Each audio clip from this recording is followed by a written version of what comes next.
వందనాలు. బూడిద Abraham YouTube channel చూస్తున్న వారికి, ఫాలో అవుతున్న వారందరికీ స్వాగతం, సుస్వాగతం. కనానీయులు ఎవరు?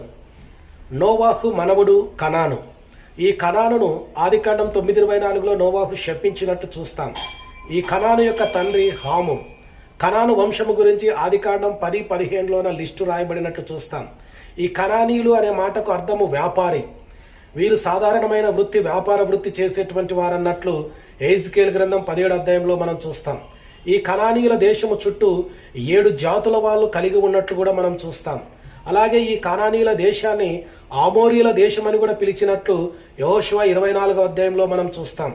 ఈ కనానీయుల యొక్క భ్రష్టత్వాన్ని బట్టి ఈ కనాను దేశాన్ని ఇజ్రాయెల్ ప్రజలకు ఇస్తారని దేవుడు వాగ్దానం చేసినట్లు ద్వితీయోపదేశకాండం 9లో చూస్తాం.